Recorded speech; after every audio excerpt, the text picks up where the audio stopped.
we're talking about how to read biblical narrative, or in other words, how to read stories. Right. And one of the main ingredients of any good story is characters who encounter conflict and then have to overcome it. Yeah, let's talk about characters.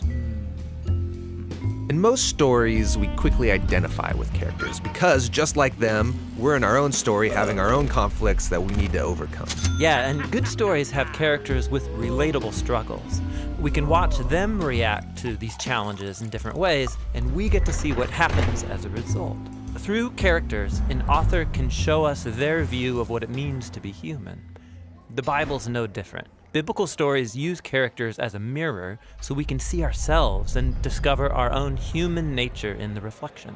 The thing about characters in the Bible is that they could be hard to relate to. I mean, often there's very little detail given about them. Yeah, biblical authors develop characters differently than modern narratives. They prefer to communicate a lot through minimal detail. For example, we rarely hear what people look like in the Bible, but when we do, it's crucially important for the story. Like we're told that Saul is tall and David was kind of a runt. And these become images of their moral character. Saul's height matches his love of status and power to impose authority, while David humbly accepts his low status and allows God to exalt and deliver him. So people's physical appearances are symbolic. Yeah, very often. Like Esau's hairy body fits his animal-like behavior, and Jacob's smooth skin matches his deceptive, slippery nature.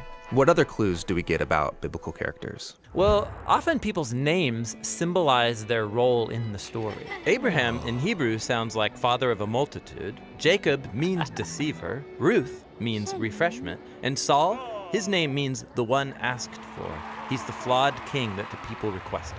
So by packing all this meaning with very little detail, biblical stories can do a lot in a little space. And they even leave out things that modern readers want to know about these characters.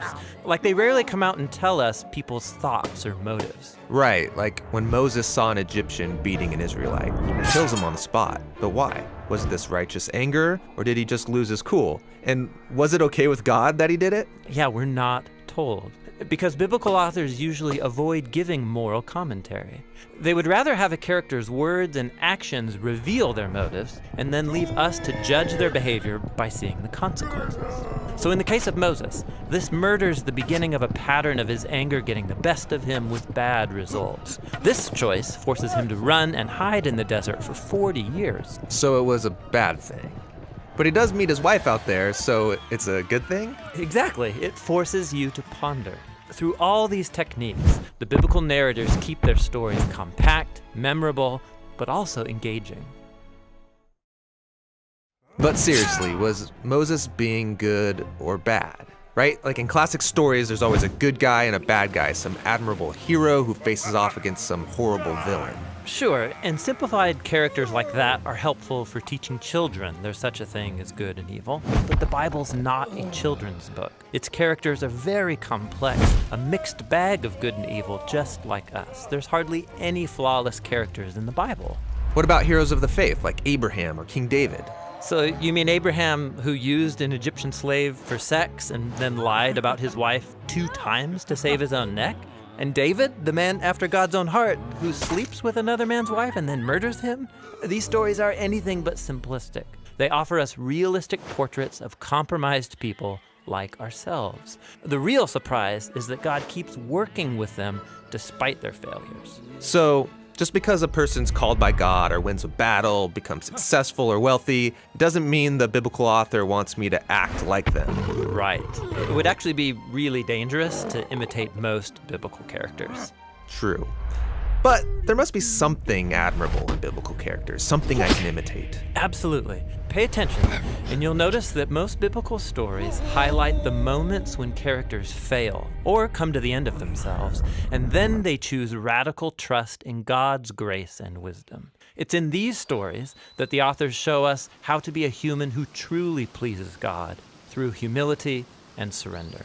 Yeah, the fact that God stays committed to biblical characters is a profound statement about the patience and love of God, who is also a character.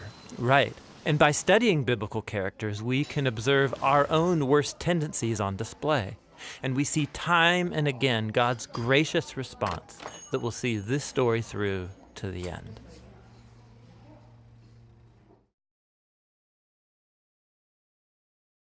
Hey you guys, we hope this video was helpful for you on how to understand characters in biblical narrative. We have a lot more videos coming out about how to read biblical narrative, other literature in the Bible. You can check out our YouTube channel here, The Bible Project. We are a crowd-funded animation studio. We're making loads of videos on the themes of the Bible, the structure of the Bible, how to read the Bible. You can be a part of this. Go to thebibleproject.com and see what we're up to.